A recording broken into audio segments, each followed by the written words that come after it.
Hello, a very warm good morning to all of you, and welcome to Unacademy. Welcome to today's The Hindu newspaper analysis, where we take a look at the international edition of today's The Hindu newspaper and look at the articles relevant for the examination for the prelims and the mains, and thereby also look at the nuances of answer writing and understand what kind of questions can be asked. The detailed PDF of this session can be available and can be downloaded from the Telegram link. In due course of time and in a shorter time window, it will be uploaded on this Telegram channel that you can download.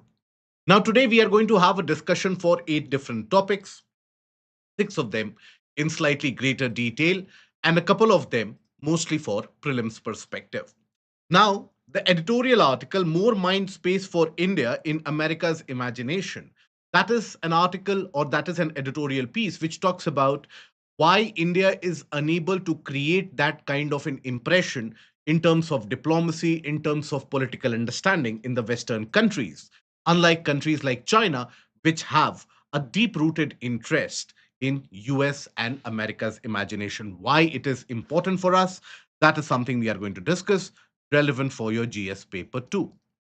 Now, mind the gap. This is about the gender parity and the gender gap report. So, with the help of this, we shall be discussing about the findings of the gender gap report, something which has not been discussed in greater detail in this article, but we will take that opportunity, understand the gender gap index and the report, and where is it that India stands. This is something which you can understand for the mains perspective as well as a question in the prelims can be asked, relevant for your GS2.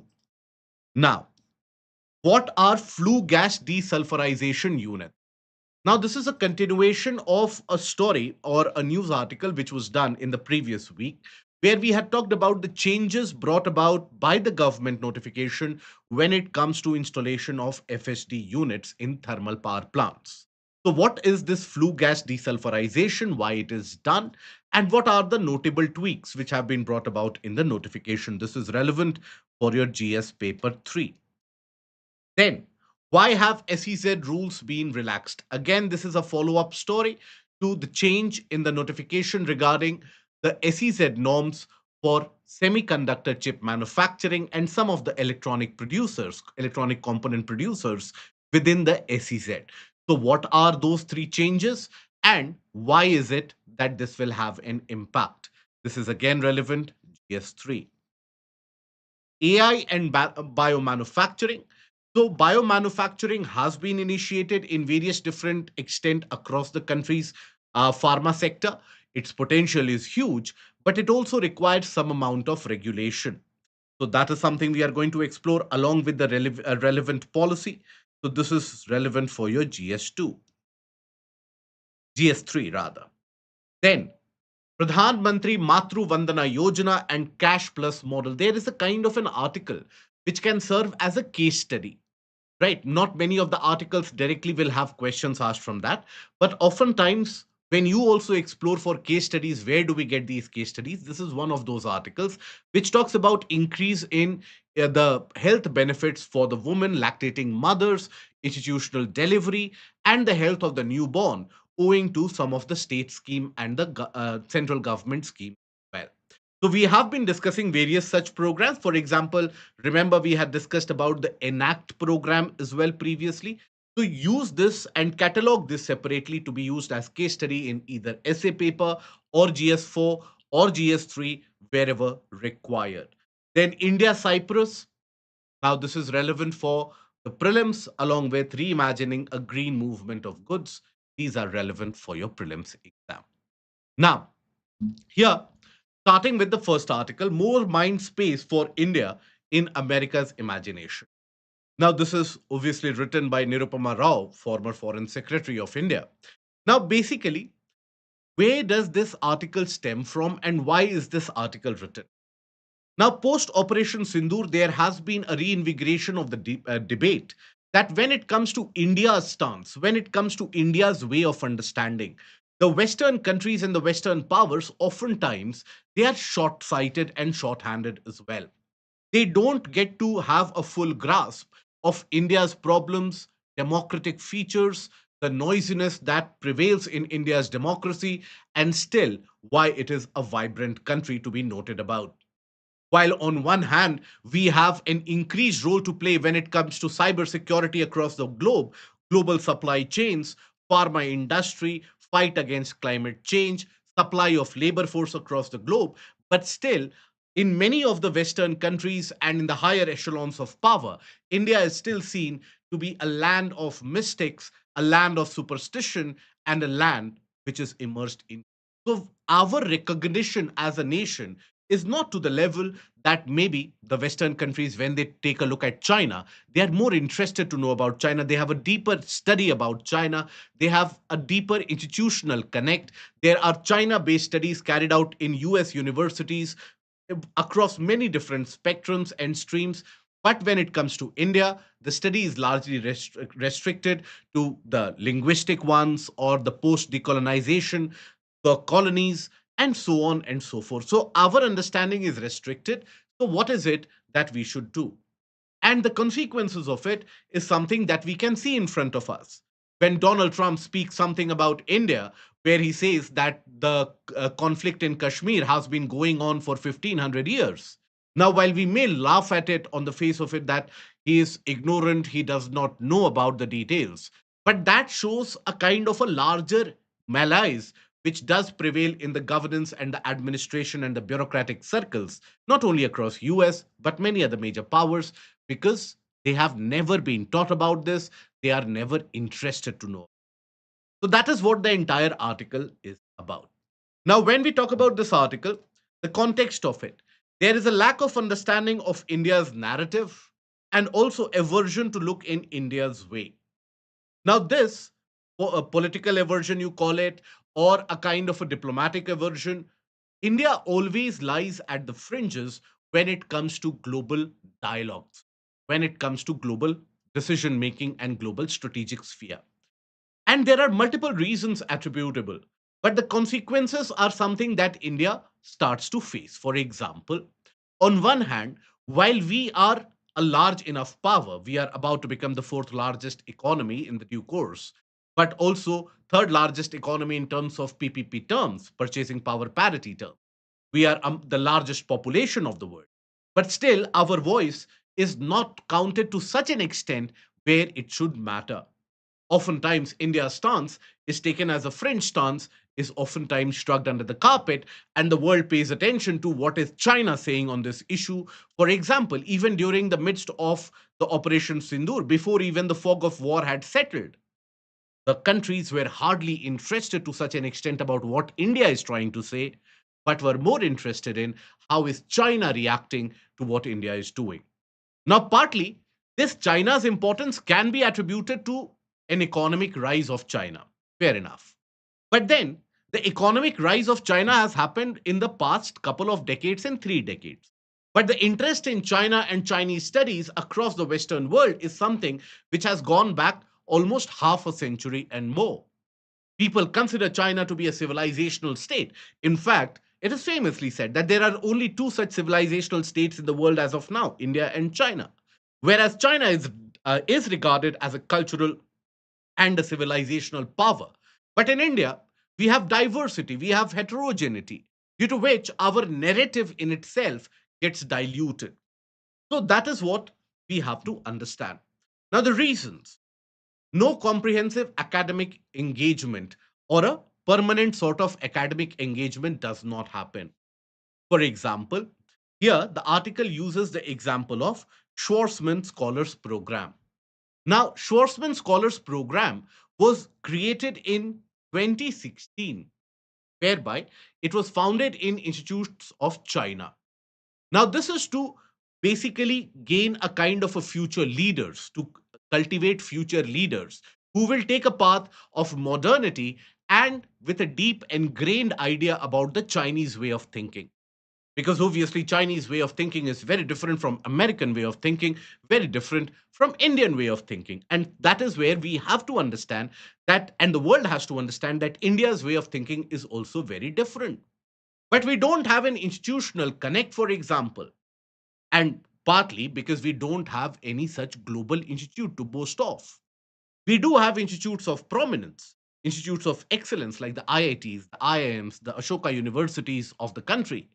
But then none of them are such larger institutes which they in themselves encapsulate the modernity, the heritage, the humanities, the technological advancement, all of them encapsulated to bring forward a long term vision of what India is supposed to look like.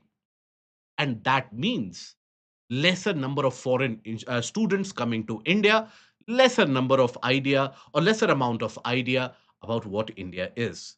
Even in our country, when we talk about Indic studies or India based studies, there also the amount of research, the amount of deeper studies which are required, that is very, very restricted, due to which even Indian scholars, for that matter, you will find they have a specialty on other areas. For example, Indian scholars have specialty in Chinese studies, Indian scholars have specialty in Spanish studies, in the British history, and so on, but lesser specialty when it comes to India. So that is basically a larger systemic issue where our academic institutions have not grown and deepened to the extent that they should. Now, the perceptions, they do matter, and this is where Harold R. Isaacs has been cited. Where Harold basically, or Isaacs in his book, that is, Scratches on Our Minds, he noted that when it comes to American psyche, India's perception is very much percolated from what the colonial power, that is, the Britishers, left behind as the kind of memoirs or the kind of detailed records. Now, the Britishers, they always looked at India with a kind of a stereotype. They looked at India as a land of mysticism, a land whereby there are multiple such religions, multiple different gods, etc. And the Christian missionaries who would arrive in India, pre independence and post independence as well, they would have their own narrative, they would have their own perception. Now, that perception would be carried back, and that is where the Western world would get to know is. Now, this is not a new phenomena, by the way. Even when you talk about the 1800s, early 1900s, there was a kind of a eurocentrism in terms of the ideas which percolated regarding humanities. There, the land of India at that point of time also, despite having a kind of a civilizational history that we have, was always regarded as a land purely as pagan worshippers, nature worshippers. There was a stereotyping which is done. So not only do we need to study our own country and exhibit it in a much more prudent manner, but accordingly, we have to tell the world also what we are. So narrative shaping is an important part of it. Now, post independence, the article argues that India chose strategic independence, but that could also mean strategic irrelevance. Basically, when it comes to China, the Western countries, they were always interested in China because China represented an ideological opposition. Now, Western countries who were rooted in democratic ideals looked at China as a communist country as an ideological opponent. So they were very clear that we have to understand our opponent, we have to study our opponent. China indicated a kind of an economy which was antithetical to everything that the West stood for. So that is where there was a kind of a greater interest. When China started opening up, then there was a kind of a competition, which was the kind of feeling which emerged, again leading to a greater and a deeper interest in China. So China has been able to weave a narrative which flirted with the Western interests, and the Western interests also were invested into understanding China. So as a consequence, you have a, a greater interest in what China does, a kind of where the article argues that in the 60s, 70s, 80s, and 90s, some of the Western thinkers and philosophers invariably and indirectly wanted China to succeed because that would indicate a championing of other kind of thought process. But when it comes to India, India had always indicated a strategic ambivalence, a strategic ambiguity, that we are neither with you nor against you. As a consequence, always the world saw India as a country which hardly matters, that it will always take a neutral stance, it will never matter to us when it comes to a global conflict. So they were never interested in a way, getting a closer partnership with India. So the article argues, and the former foreign secretary argues, that post independence, A long period of strategic independence that we followed led to a strategic irrelevance developing in India as well. Now, the consequences of it: India focused research in the West, fragmented, oftentimes limited to South Asian studies or post colonial studies with insufficient focus on India, and maybe linguistic studies. That's it. Persistent gaps in understanding India lead to diplomatic missteps, right? Misreading of intentions, whereby what Indian democracy actually stands for, that in itself is doubted. The freedom of press that does exist in many parts of the country and does prevail in larger context, that is also misunderstood. So the heterogeneity that we have in our country, the diversity that we have in our country, is oftentimes looked at as root cause for divisiveness. So there is a lack of understanding. American responses to Indian events are often superficial and hence lack a strategic depth. So these are the consequences. What is the way forward? There is a large role to be played by institutions. When we talk about institutions, we are talking about a couple of them. One is academic institutions, but at the same time, think tanks. Now, if you think about it, India, a rising power, did not have or still does not have a lot of think tanks with a kind of a depth of time or a depth of strategic insight. The think tanks have started coming up recently. The hosting of the Raisina dialogue, etc. That provides a platform for the global intellectuals to come and discuss about topics which does involve India. But the argument is that this is something which should have been done a couple of decades earlier itself, so that that would have brought about more scholars, and more scholars would have been interested in doing India based studies. So the role of the think tanks is also massive. Eventually these think tanks, they help in nudging the policy of many of the government institutions as well. For example, when we talk about the US, in US you have many different think tanks, from Brookings to the Rand Institute and so on. Now, many of them invariably are a policy extension of the US government. So when they hold discussions, you understand that it is something where the State Department of the US government wants to understand a problem to a deeper level. So thereby, think tank engagement in India is still very nascent and restricted in terms of its reach. That needs to increase. Academic influence is also restricted. We don't have those global universities. Why? Because we don't have a narrative about where we want to reach 50 years down the line. We are too inward looking in our approach, and that is why we are unable to exhibit to the world that as India will grow, what will be the impact on the world, whether the impact will be positive or negative. And that is why the world hardly considers India's rise as a point of discussion. Now, creation of a global narrative with a long term vision. Long term vision.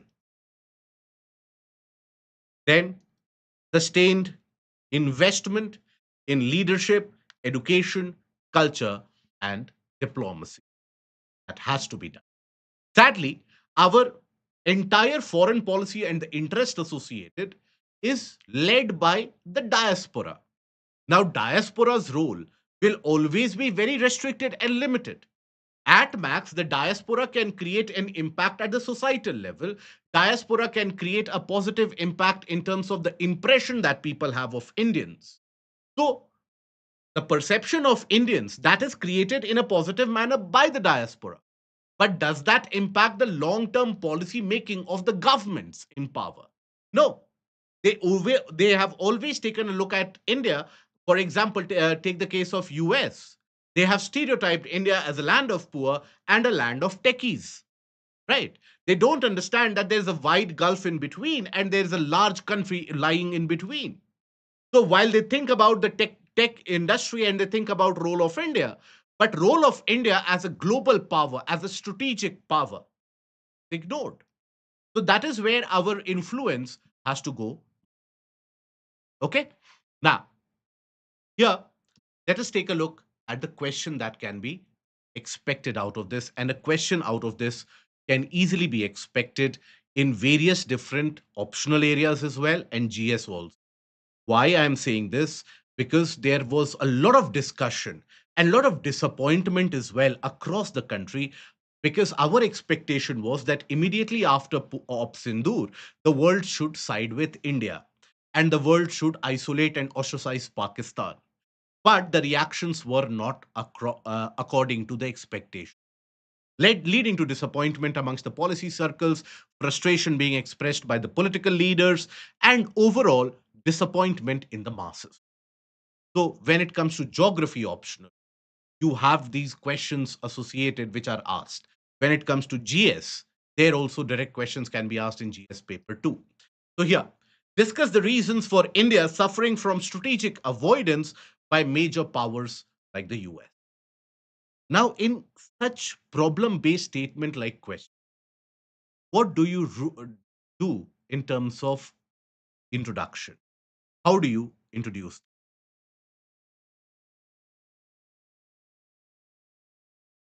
So here you talk about India first, that India, being the most populous country in the world, the fourth largest economy with a large and ever growing middle class, finds itself oftentimes ignored and on the fringes when it comes to the global high table.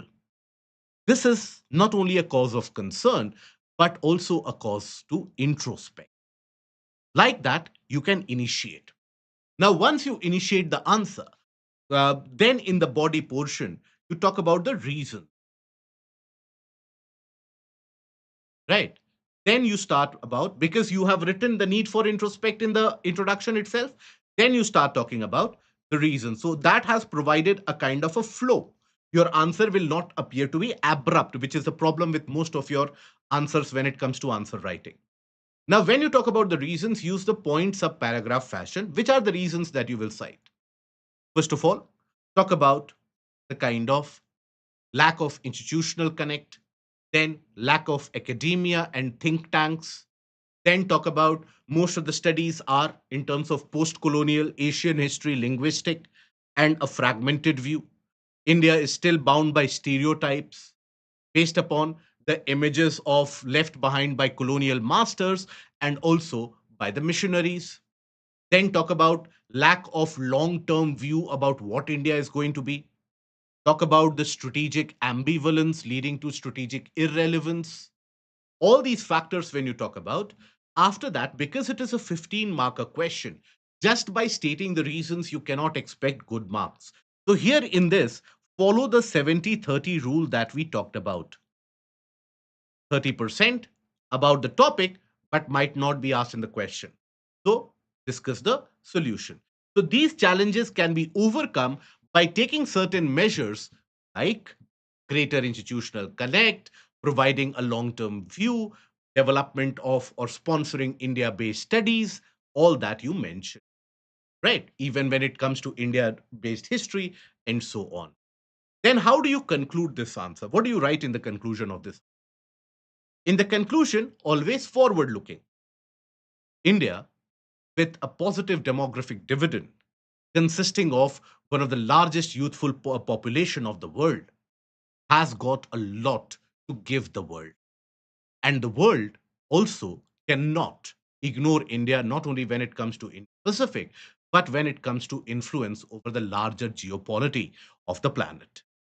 As a consequence, while the world does need to invest greater amount of energy in understanding India, we in India also need to ensure that our messaging, our narrative that is set in order to lead a century of greater awakening about India's sites. Like that, you can end the answer. Okay? Now, after this, moving on to the second article. The second article is about mind the gap. Do write the answer though. Okay, please don't leave it ignored. Mind the gap. Now, this is about the gender gap index report. Gender gap index report. Now, most importantly, what can be expected out of this in the examination? You can have a prelims based questions, multiple statement based question, What kind of question? What are the metrics considered? What is the performance of India as compared to the previous report? The global key pointers or takeaways, right? This can be who releases this report. That can be for prelims. For the mains, it can be an analysis, analyze, or elaborate upon India's performance across the gender gap as indicated by the Gender Gap Index report. Okay, but also the findings of this report is something that you should note down in a piece of paper that you can use in other mains answer as well. For example, if a question is asked about female labor force participation in the economy, there you can cite this performance on the gender gap report. Okay, it will enhance the quality and authenticity of your mains. So first things first, what is this report? Who releases this report and what does the report tell us? So the report is released by World Economic Forum. Annually, it is released by WEF. Okay, Gender Gap Index report. Now, what does the report of 2025 indicate to us? Global gender gap has marginally narrowed. That means the gap has reduced, so there is a greater gender parity. Earlier in 2024, it was 68.4. Now that has improved to 60. Okay, so 148 countries and economies are surveyed. The last is that of our western neighbor of Pakistan. India's performance is again not something to boast of. We are amongst the bad performers when it comes to South Asian economy. And also, our condition as compared to last year has worsened by a couple of. So, on which trajectory or on which of the parameters have we not performed that well? For that, we need to understand the parameters which are considered to frame the gender gap index report. So, what are the parameters? So, here, four metrics are considered. One is economic participation and opportunity. Second is educational attainment. Third is health and survival. And fourth is political. These are the four different parameters or metrics based upon which the gender gap index is calculated. Education participation and opportunity that the female force has, then education economic participation, rather this is where the labor force participation comes into play, education, health, and then political representation. Okay, now the global scenario, when we say that across the globe we have improved as a world when it comes to gender parity, so where has the improvement come in? So the improvement is largely driven by economic participation, educational attainment, and health and survivability. But when it comes to political attainment and political participation, the improvement is quite limited.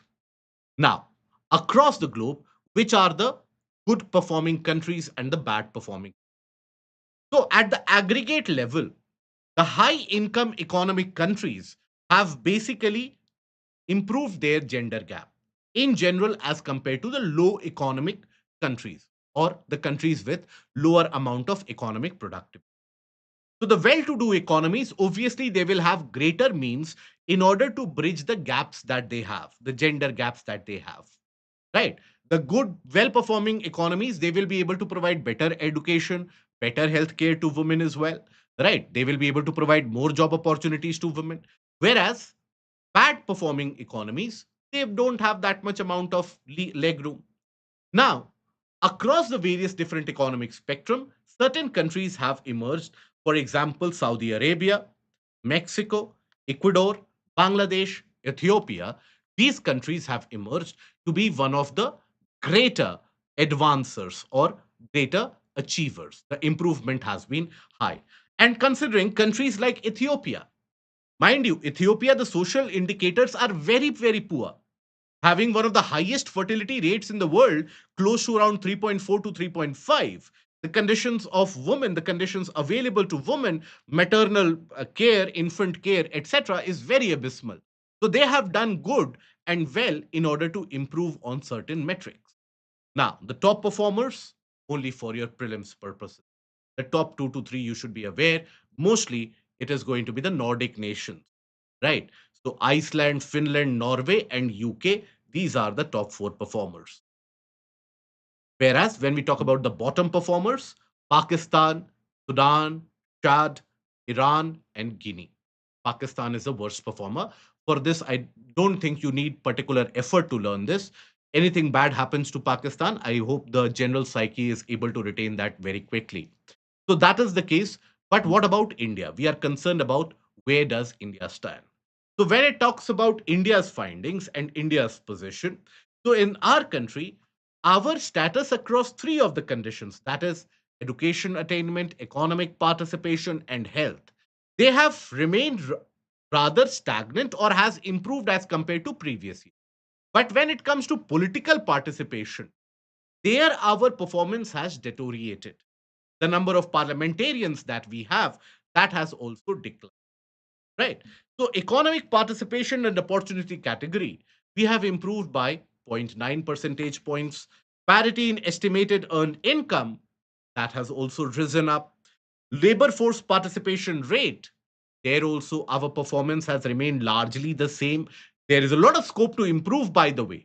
It does not mean that we have attained what we could. Our scope of improvement is still very high. That is where we should be improving in rank rather than falling down, as we have experienced this. But all of that is attributable to the female representation, which has reduced. Female representation in parliament fell from 14.7% to 13.8%, marking second consecutive year for that reduction. From 2023 onwards, this representation in parliament by the female has been, and the other gender has reduced. And even the share of women in ministerial roles, that has also fallen from 6.5 to 5.6%. So the requirement, the need of the day is what? Should we directly make more females as ministers and appoint more of them suddenly as parliamentarians and every issue will be solved? No. There is a lack of women participation when it comes to political representation, right from the grassroots level, right at the panchayat level. While some of the states they have provided reservation in political representation for women, for example, states like Bihar, etc., and across the nation also, post the census, there is a conversation and there is the dialogue of implementation of women's reservation bill, but women's reservation act so as. But one has to understand that when it comes to grassroots political representation, in many of the states, we are still lacking. So, there the conditions when they will improve, later on, that will be reflected in the national level or at the parliamentary level or at the ministerial level. So, we need, for example, greater involvement of women by political parties themselves. Rather than waiting for the implementation of women reservation, the political parties should bring about a greater involvement of women in their decision making. Now, a detailed study was carried out where it was found out that many of the political parties they have a very inadequate women representation. Barring few of the regional parties like TMC, the women representation is very abysmal when it comes to the national parties. So that is where the political parties have to take that baton and have to take that responsibility themselves, and then they can expect a meaningful improvement in the passage of time. But at the same time, we have to continue with the gains that we have achieved, whereby our gains in educational attainment, economic participation, and healthcare, that has to continue the momentum where we can keep on improving. Okay? Now, that is the way forward. Consolidate the gains and create a greater women representation in politics at the grassroots level. Political parties have to take that initiative. Okay? Now, coming on basically to the next article. Why you has not straightforward? I has you has not straightforward. I cannot repeat that. Basically, I have talked about the way forward, and straightforward, I have talked about what can be the solution. So, solution is political parties bringing greater women representation, political representation, and also talked about the fact that greater inclusiveness. in terms of the local decentralized aspect at Panchayati Raj level, and so on. Okay, so these are some of the solutions. Straightforward, what you consider, or way forward that you consider, that is basically the aspect of it. Okay, now what are the flue gas desulfurization unit, FSD? Now, when we talk about flue gas desulfurization, what is this? And this is a follow up article to the news story that we have already discussed, where the central government had tweaked about norms, where earlier it was mandatory for the thermal power plants to install these FSD units, but now the power plants have been omitted from doing. So, the reasons behind that. But before that, what do we understand by flue gas desulfurization? So, what is flue gas? Flue gas represents a kind of waste gas. Okay. So it is a kind of waste gas that we have. Waste from any particular process that is emitted. So it will include carbon dioxide, heavy components, the precipitates, particulate matter, sulfur dioxide, and so on. Now, sulfur dioxide is impacting the health of the air and overall impacting the health of us humans as well, because it can cause sulfur dioxide contamination, can cause respiratory issues, cardiovascular issues. At the same time, they can exaggerate the impact of climate change. So that is why this flue gas, consisting of consisting of CO2, SO2, etc. Now thereby they are passed through a unit where this SO2 is removed. Okay, so that is desulfurization. Now, how is that desulfurization done? So there are three ways to do, as the article talks about. One is the use of dry sorbent.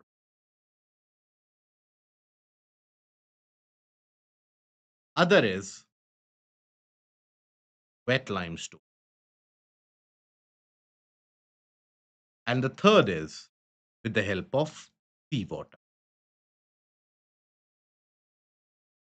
Now, dry sorbent in this, the waste gas is basically passed through dry limestone, whereby the waste gas or the sulfur dioxide in the waste gas reacts with this dry limestone. After that, it is the entire mixture is passed through a kind of a wet additive or a kind of a fabric filter. After this, you have the fabric filter or an electrostatic precipitator. Electrostatic precipitator. What is an electrostatic precipitator?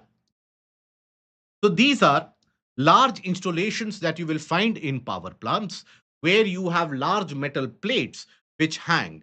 Opposite ones have a polarity and waste gases are passed.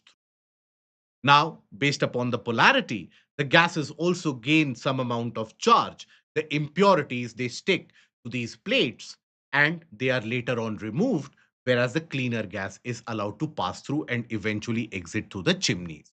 So electrostatic precipitator is a method to clean the waste gas which is associated. Okay. Now, then you have wet limestone treatment. In that wet limestone treatment, the flue gas is treated and is basically mixed with the wet limestone. And eventually that leads to formation of gypsum.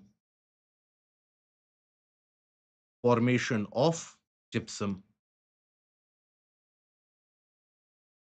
Now, gypsum is a stable compound, and gypsum can then be used as a raw material in the construction sector, for example, for manufacturing of cement, etc. Gypsum is an important utility. Even when it comes to solutions like, for example, in India, in the northwestern part of the country, across the Indo-Gangetic plains and the Trans-Ganga plains, we have a larger issue where the soil is turning saline, salinity of soil.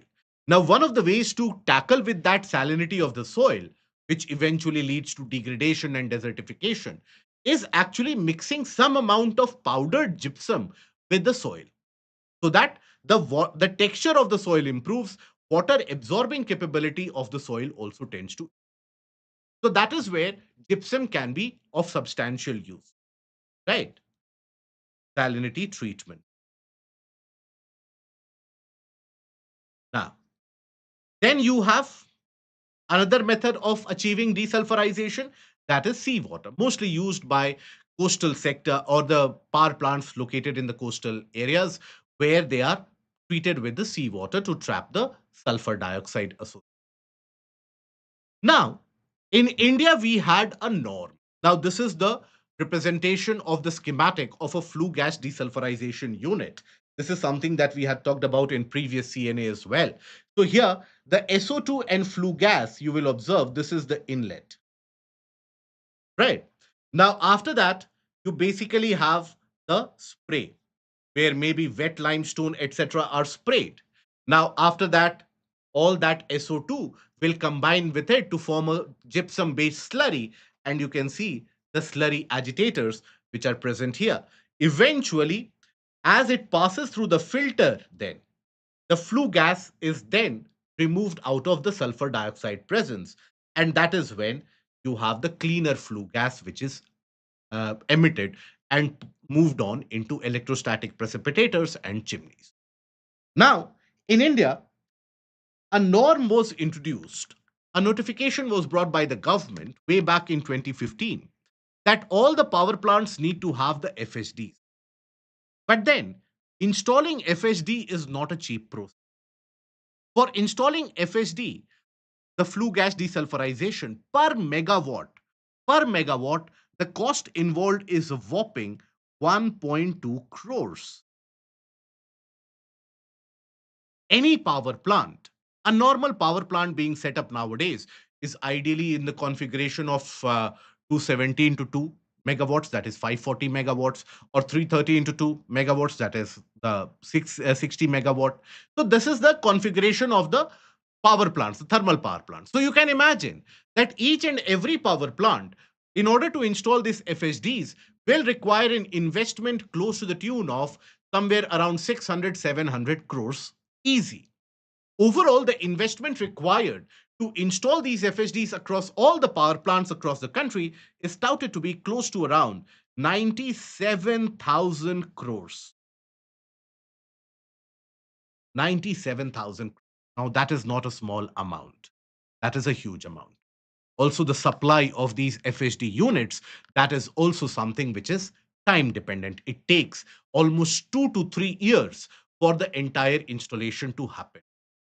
Now, India is a country which is energy scarce. We don't have enough energy. That is why you oftentimes face power cuts during the summer season because we don't have enough energy. You have faulty lines, power lines, etc. The leakage is very high. Now, this is one of the reasons where many of the power plant generators and the power plant operators, they express their inability to be able to install these FSD. They found that they won't be able to install this and they have communicated to the government. As a consequence, the government, time and time again, has kept on extending the deadline by which the FSD installation has to be done. Initially, it was for 3 years, then postponed again, and now, excuse me, now the latest notification says it is not mandatory. So limited supply of commodities, lack of domestic and cheaper alternative for FSDs, and also long gestation period and long cost involved. Now, where do you recover that cost from? So the article argues that this cost can be recovered by incremental electricity bill charges, where per kilowatt hour, if we are able to charge rupees 0.72 per kilowatt hour from the customers, that can bring about the ability to. It also ignores the present trend that we have, where paying for electricity is seen as a kind of a luxury. And political compulsion across the country has been such that rise in electricity prices is something which is considered to be almost impossible. Any political party or any government in power, if they will bring about an increase in electrical tariffs, for sure, they are at a knife's edge and they can be voted out of power. So that is why it is not an ideal route to take. But nonetheless, it is important if we want to tackle air pollution. It is also true that when it comes to the sulfur dioxide based pollutants, while they have a direct impact, but majority of the impact of the sulfur dioxide pollutants is when they interact with other volatile organic compounds, nitrogen oxides, and they form the secondary contaminant,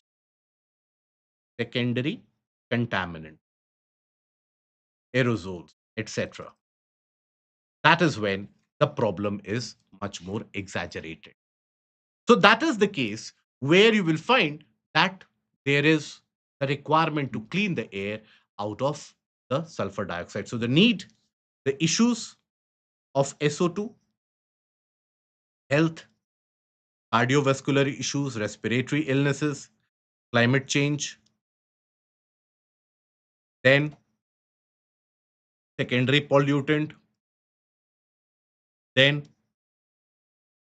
we also have the case where majority of this sulfur dioxide is emitted, the source of it is by burning of coal, and we are coal centric, thermal power centric country, power generation. So there is a need for desulfurization. Now, the norm basically is that this is largely ignored. Very few of them, minuscule proportion, have actually installed this. Majority of them have not installed, right? So, what is the way forward? Better research and development, better R&D needs to be carried out. And when we talk about better research and development, into cheaper desulfurization unit. And also, when we talk about, let's suppose, the case of domestic suppliers, they are not enough. So, domestic suppliers. Also, we need to raise the power tariff. That will provide some amount of leeway by these power generators to provide cleaner air. And it can be thought to be a kind of payment that you're doing for breathing in fresh air, right? Raise the power tariff. Only then can we expect cleaner air. Okay? I hope that is understood. Now, after this, let us take a look at the question. What is flue gas desulfurization? Discuss the ways to achieve the same and briefly mention the status in India. So, in the introduction, this is a direct question. So, in a direct question, you don't have to face any problem. So, in a direct question, intro straight away has to talk about the removal of sulfur and sulfur based compounds in the flue gas, that is FST. So, there you have to talk about what is FST. Okay. And then after that, in the body, that is when, how do you achieve the same? What is the way to achieve the same? So that is where you have to talk about the installation, better R&D, all of that. And the status in India, the cost involved is very high, limited supply, and as a consequence, a hesitation. Okay. So you also have to mention how you achieve the flue gas desulfurization, the three ways: the dry sorbent, the wet limestone, and the use of seawater. I hope no issues prevail. Any issues, any doubts, do feel free. We have to mention, Anushka, the three ways in which the desulfurization is achieved. That is something that has to be made. Okay. Now, then coming on, limitation. Limitation, basically, you don't have to, in this, the status, when we talk about status in India, that is where you have to talk about challenges and limitations. Okay. Now, why have SEZ rules been relaxed? This is again a follow up story. associated with an article where we talked about that when it comes to SEZ norms for semiconductor industries, they have been relaxed. Right. So there are three such norms which have been relaxed when it comes to SEZ rules. SEZ or special economic zones, they are largely created in order to help establish export based industry so that they will be provided with easy infrastructure like electricity, water supply, etc. at cheaper rates, and they will be provided with connectivity across the major transportation routes, which will help them position their industries in an export oriented manner. But then there are certain rules which serve as a detriment or a hurdle for many of the existent industries, small industries for that matter. So some of the norms have been eased for setting up of semiconductor industry. So ways to achieve desulfurization. Asha, I hope you have listened and you have not put the session on mute when we were talking about desulfurization. In desulfurization, we have talked about the three ways in which you can achieve desulfurization. Right? What are the three ways? Rice sorbent, wet limestone, and seawater. These are the three ways. That is something that you talk about. Then in India, how do we achieve that desulfurization? There also we have talked about better R&D, domestic suppliers, raise the power tariff by 0.72, isn't it? I hope that is something which is understood or recalled. Or do you need me to write it down somewhere and give you the answer? Please try take a look at the recordings. You will have a better clue. We have talked about all the ways in which desulfurization can be attained. Okay. Now, coming to this particular topic, that is the SEZ norms which have been relaxed. So, what are the relaxations which have been done to the norms of SEZ? There are three norms which have been relaxed for encouraging the semiconductor or the chip based industries that we have. One is basically the size of the land holding. Okay. The size of the land holding, the type of the land, and also how they can operate the. So there are three norms which have been relaxed. Okay. So later on, don't ask which are the norms that you are talking about has been relaxed. Give me a list so that I can rectify. Observe and listen to this carefully right now. What are the norms which have been relaxed? The first norm, size of land holding. So when we talk about the size of land holding, earlier the requirement was that the land should be roughly minimum around 50 hectare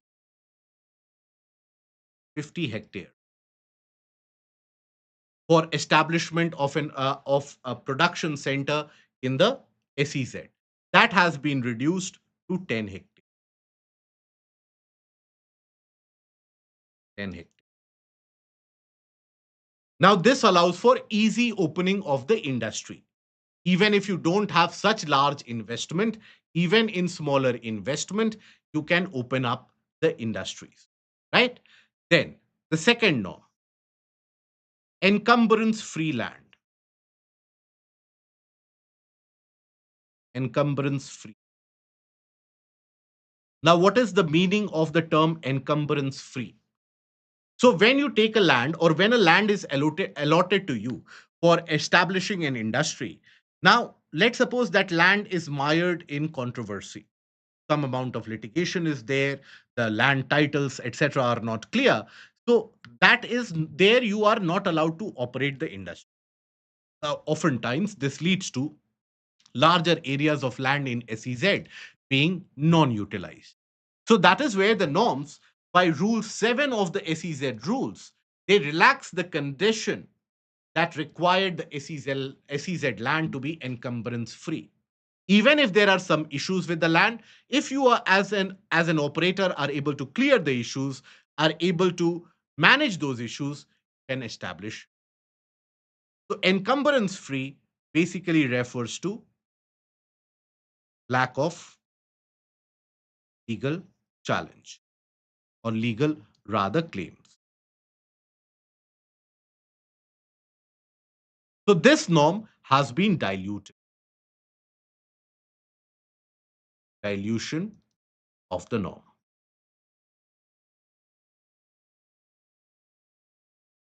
Then after that, basically the third. The third is where can they sell, right? So basically where to sell. So earlier the SEZs, and even now most of the SEZs, they are largely targeted towards the export sector.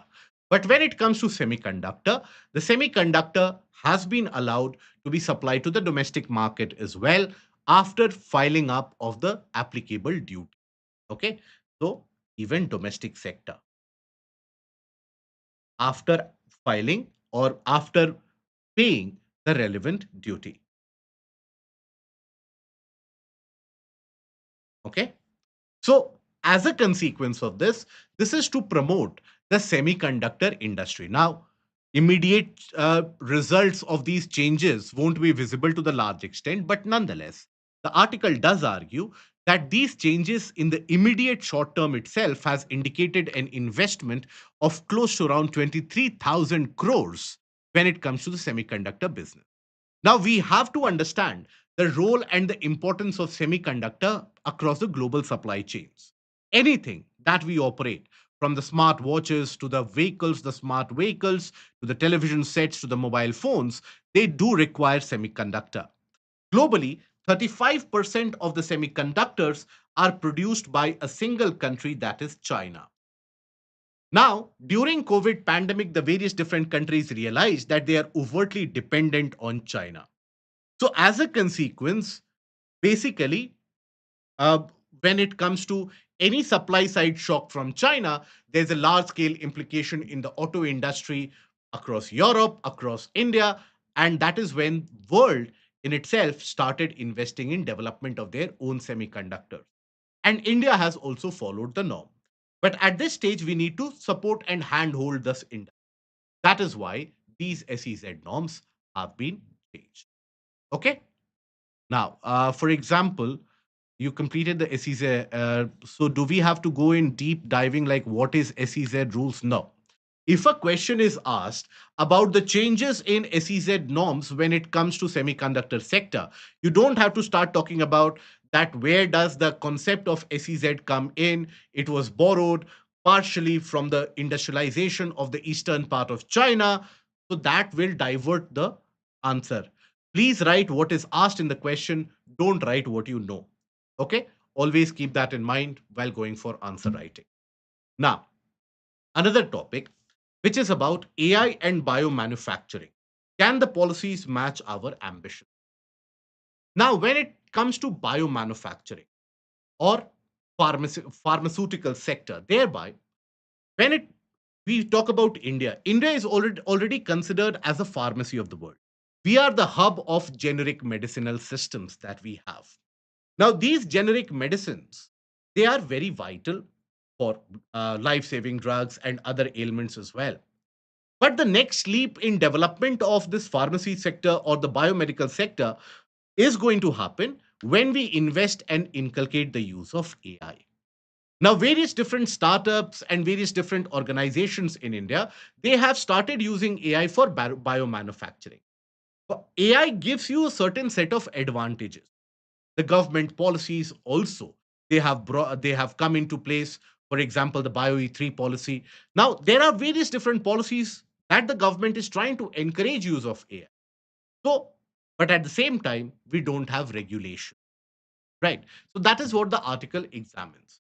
So when it comes to use of AI in biomanufacturing, the scope is high. How? For example, while when we talk about human production or the human centric production, thereby the humans, by the time that they will detect any flaw in the manufacturing process, by the time that they will detect that okay, the temperature is changing in that supply chain or in the case of the manufacturing chain, already some of the products would have gotten wasted. AI can have a predictive tool analysis that, okay, the temperature is slightly extending to the higher extent. So, as a consequence, these batches can get diluted or can get impacted. So, this can be the corrective measure taken. So AI brings in efficiency, AI brings in consistency, AI brings in cost effectiveness as well. At the same time, AI can understand a greater amount of possibility for any chemical, right? And that will involve a greater efficiency even in drug discovery, finding a new drug, creating a treatment for, let's suppose, cancer, creating a new vaccine. AI can, at the same time, explore multiple options simultaneously. Whereas when it comes to human research, it will always have limitations, it will always be time bound or time impacted. That is why companies like Biocon, etc., they have already started using AI in their entire process of biomanufacturing. So, biotech production, personalized medicine. What is personalized medicine? For example, when we talk about distinct kind of individuals across the globe, every person is different in the sense that their metabolism rate is different, their body physiography is different, the body's efficiency and requirements are different. So, how is it that the expectation is that the same drug will work for all of them? You would have seen it in your own family. Certain medicines, they work for you, they might not work for your parents or might not work for your siblings. So, that is where the AI can have a predictive tool. AI can come to a solution as well, right? So, sector is scaling up rapidly.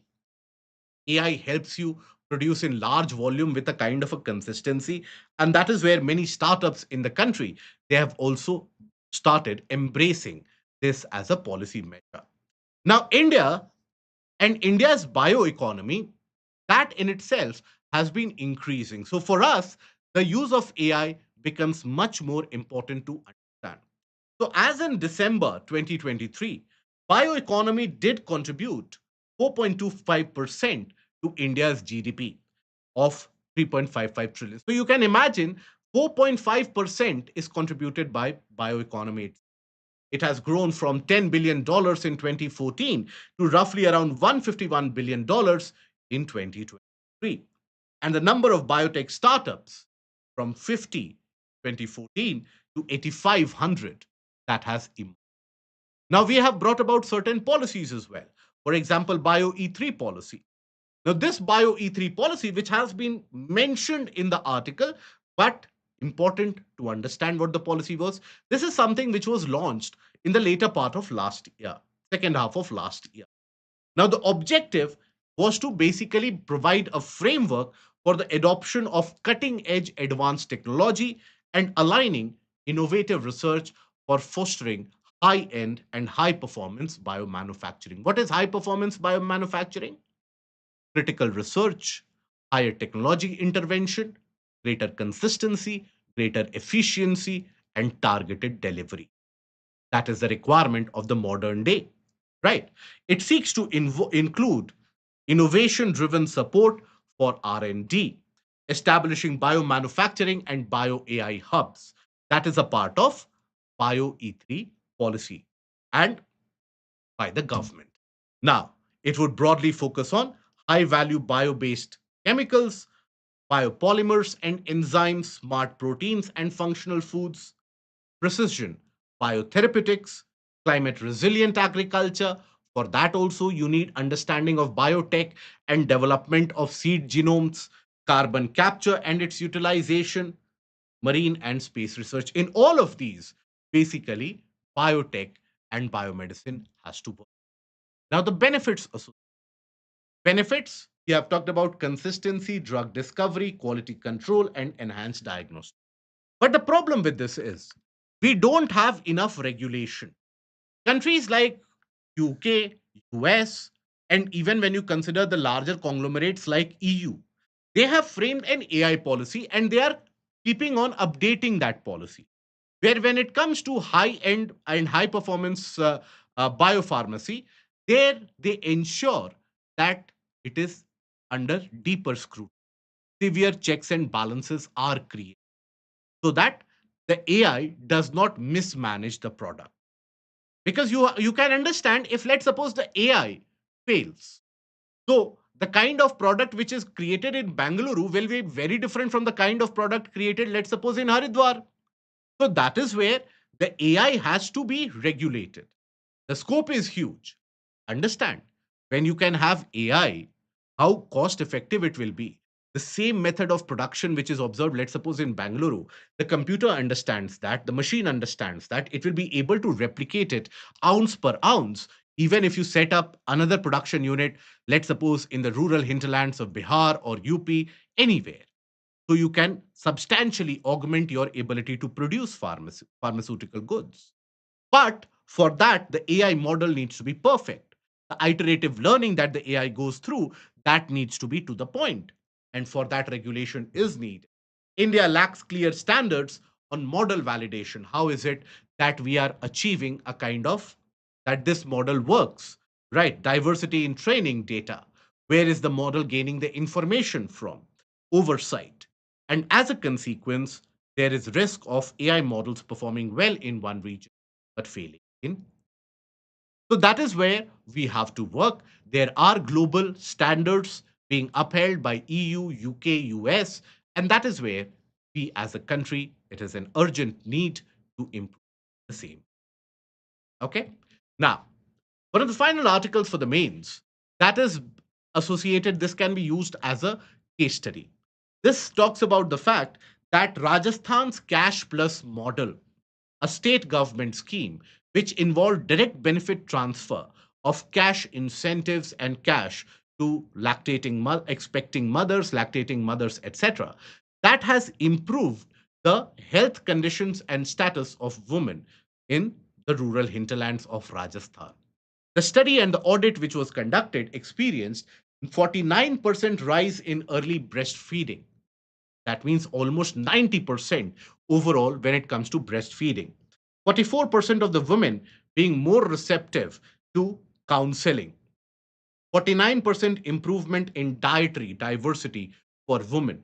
54% more women using the cash for nutrition purpose. So there is an improvement which is experienced. But then that is partially because of the role played by the central government scheme, that is Pradhan Mantri Matru Vandana Yojana, as well as the cash plus model of the Rajasthan government. So what is Pradhan Mantri Matru Vandana Yojana? So it was basically launched way back in around 2017, and that is a centrally sponsored scheme executed by Ministry of Women and Child Development, whereby the ministry or the government gives the expecting mothers money, a total of 6,000, 5,000 under Pradhan Mantri Matru Vandana Yojana and 1,000 under the Janni Suraksha Yojana. So 1,000 under Janni Suraksha Yojana. So overall, you have the cash payout of 6,000 rupees per woman.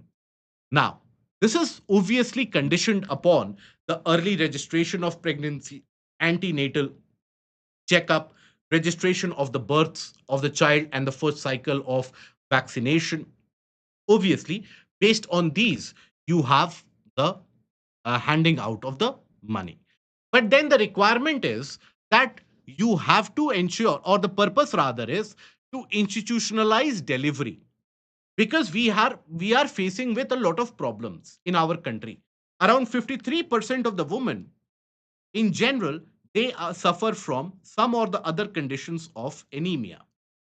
Now, anemia means lack of iron, right? Lack of proper nutrition also happens. As a consequence, the child which is born also gets malnourished or suffers from undernourishment. So that is in itself creating a large population of undernourished population or children in our world, in our country. So there is a problem. So even when it comes to nutrient intake, we don't have an idea. Majority of the people don't have the awareness about what to consume. They consider the normal consumption of rice, wheat, etc. will fulfill the job, but the nutrient availability in vegetables, fruits, etc. are oftentimes ignored. The requirement of folic acid, the requirement of iron tablets, that is also ignored. So, as a consequence, there are issues in delivery and also leading to maternal mortality and infant mortality. So, what is the way ahead? The way ahead has to be greater awareness raised, first of all. And also, there is a lack of data. So, greater data to be collected so that we can have a clear cut idea about who is being impacted and who is not, where the improvements are being indicated and where not. Then greater awareness is needed. Greater education obviously will help the process, right? Civil society organizations and NGOs, they need to participate much more, and more such kind of schemes at the side of the state government where they augment what the central government is providing. Only then will you have a positive impact in the social indicators and we will be able to achieve our sustainable development goals. Okay? Now, a couple of articles relevant for your prelims. India will continue efforts to strengthen ties with Cyprus. Now, in the fractious world order that we are living in, whereby every other country is taking some side or the other, during Operation Sindhu, we were met with a kind of a hostile reaction from the Turkish side. But the small island nation of Cyprus did extend its wholehearted support to India's action. And that is where it was pertinent and it was important for India to pay greater attention to Cyprus. Now, till now, there has been a kind of diplomatic isolation that Cyprus has faced, despite having a sizable diaspora, because of the fact that there is always a Turkey or Turkey Cyprus dispute, right? Since the 1970s, the Turkey Cyprus dispute has existed. This started when the island of Cyprus, if you observe the location of Cyprus, this is Cyprus, okay, in the region around Ionian and the Aegean Sea. Now, the entire issue started when you had the efforts by the Greeks to reunite Cyprus with Greece. That is when Turkey got involved and it ensured that some part of the Cyprus is separated. And that is why even today, Cyprus is of two parts, divided into two parts. One is the Republic of Cyprus, which has got international recognition, and other is the northern portion of the Cyprus, which is recognized only by Turkey. So Turkey and Cyprus, in the shortest of the possible form, they don't share the best of the relation. They are hostile. So, enemy of an enemy is your friend. Following that logic, and Cyprus's extension of condolences and appreciation to India's action also led to Prime Minister moving on and expressing his solidarity with Cyprus. So, for your prelims, location of Cyprus very important, and the aspect of the dispute with which country, with Turkey. Okay. Now, then the last article, reimagining a green movement of goods. This is about basically the logistics sector. Logistics sector is a greater contributor to greenhouse gas emissions. When we talk about logistics across the globe, they are in certain areas responsible for almost one third of the greenhouse gas emissions. In India also, the share and the proportion is very high. So that is why we need to decarbonize and provide a green logistics sector.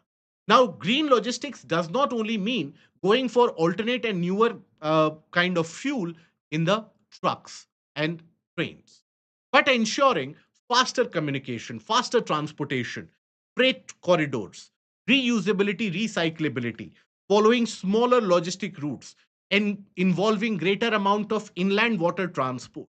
Only in that case, because when we consider our logistics sector, very few or little amount of that share moves to the trucks. But the trucks themselves are responsible for almost maximum amount of pollution, right? Electrification of railway tracks, greater utilization of renewables for electricity generation, creation of these logistics park, which will be the centers for electric vehicle charging, etc. Involvement of alternate technology vehicles. These are required in order to provide a greener logistics and a greener future. Okay, so here the contribution of the logistics sector that becomes relevant for the prelims. So India's logistics sector overall is expected to double to $428 billion by 2033 by 2033. Right. Logistics sector accounts for 10% of global greenhouse gas. greenhouse gas. And in India, the logistics sector accounts for 40% of diesel consumption. Okay. So these metrics, that is something that you can retain the examination. That brings us to the end of the discussion for the day. If you have liked the content, please don't forget to click on the like, share, and the subscribe button and put that in the comment section. Take a look at the questions, try to write the answers along with that. We'll meet again tomorrow. Till then, take care. Goodbye. Thank you.